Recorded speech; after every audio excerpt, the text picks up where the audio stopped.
আজ বৃহস্পতিবার 27 চৈত্র 2025 সালের 10 এপ্রিল, সিংহ রাশি, সিংহ লগ্ন, লিও সাইনের জাতক জাতিকাদের আজকের দিনটি কিন্তু এক প্রকার মধ্যম প্রকৃতির অতিবাহিত হবে।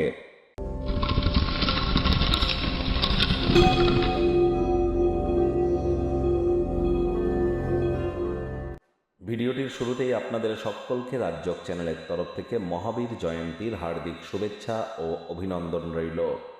আজ বৃহস্পতিবার, অবশ্যই আপনারা স্ক্রিনে দেখতে পাচ্ছেন দেবগুরু বৃহস্পতির বীজমন্ত্র ওম গ্রাং গ্রিং গ্রৌং স গুরবে নমঃ।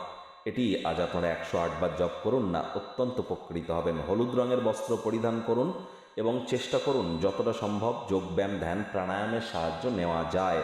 যত শারীরিক কসরত করবেন, কঠিন শারীরিক কসরত নয়, যোগা, ব্যায়াম, এই ধরনের শারীরিক কসরত যেখানে ঘন ঘন নিঃশ্বাস প্রশ্বাস নেওয়ার প্রয়োজন আছে, এর ফলে কিন্তু বৃহস্পতির মজবুতি বৃদ্ধি পায়। আর আপনারা স্নানের পর, যারা শারীরিকভাবে দুর্বল আছেন, স্নানের পর আপনারা নাভিতে কিছু হলুদ কিন্তু লাগাতেই পারেন। কাঁচা হলুদ বেটে আপনারা লাগাতে পারেন। পরিবার পরিজন, আত্মীয় স্বজন, আমাদের পাড়া প্রতিবেশী, সন্তান সন্ততি, আমাদের বিবাহ, আধ্যাত্মিক চিন্তন চেতনা, জ্ঞান, নাম যশ খ্যাতি ঐশ্বর্যের ধারক কারক বাহক গ্রহ কিন্তু বৃহস্পতি। এজন্য বৃহস্পতির মজবুতি অত্যাবশ্যক। যারা এখনও দীক্ষা নেননি, ইমিডিয়েট দীক্ষা নিয়ে ফেলুন। ভাগ্যমিটার আজ আপনাদের বলছে 2.5 আউট অফ 10, ভাগ্য আপনাদের অনুকূলেই থাকবে। দেখুন, কোনো নেতিবাচক নেগেটিভ কথাবার্তা বলতে কিন্তু আমরাও চাই না, তবে গ্রহ নক্ষত্রের হেরফের অনুযায়ী ইন জেনারেল ডেলি প্রেডিকশন আমরা প্রস্তুত করছি। যাদের চন্দ্র রাশি সিংহ, এই গণনা তাদেরই কিন্তু অধিকাংশ ক্ষেত্রে খাটবে। পরিবার এবং কর্ম, এই দুই ব্যাপারে কিন্তু অতিরিক্ত সাবধানতা অবলম্বন করে চলতে হবে। দিবা স্বপ্ন দেখে কিন্তু কোনো লাভ হবে না। স্বপ্ন দেখা ভালো, কিন্তু সেই অনুযায়ী কর্মও তো করতে হবে। আজ শক্তিকে সঞ্চয় করবার চেষ্টা করুন, অতিরিক্ত বিশ্রাম গ্রহণ করুন। কায়িক পরিশ্রম হলেও শরীর মনে সতেজতা এবং তরতাজাই আপনারা অনুভব করবেন। অর্থগত ব্যাপারে আয় ইনকাম তো বাড়বে, তবে খরচও কিন্তু বাড়বে, যার কারণে সঞ্চয়ের ঘাটতি কিন্তু পড়তেই পারে। অর্থ সংক্রান্ত সমস্যার মুখোমুখি আপনারা হতেই পারেন, তবে আপনার জ্ঞান, আপনার বোধগম্যতা, এগুলির দ্বারা আপনি ভাগ্যের চাকাকে ঘুরিয়ে ক্ষতিকে মুনাফায় কিন্তু রূপান্তরিত করতেই পারেন, তবে তার জন্য প্রচেষ্টারত থাকতে হবে।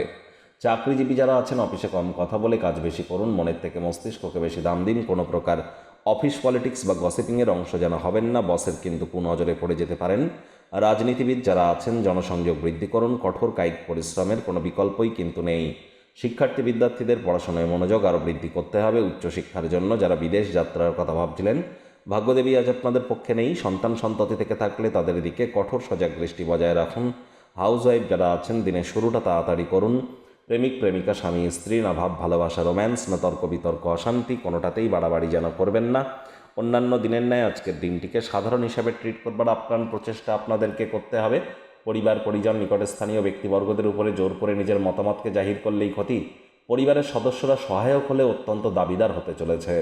আপনার কোনো প্রিয়জন আপনার কাছে প্রতিশ্রুতি চাইতে পারে, কিন্তু এমন কোনো প্রতিশ্রুতি বা প্রতিজ্ঞা যেন করবেন না যা আপনার পক্ষে ইন ফিউচার রাখা অসম্ভব হতে পারে।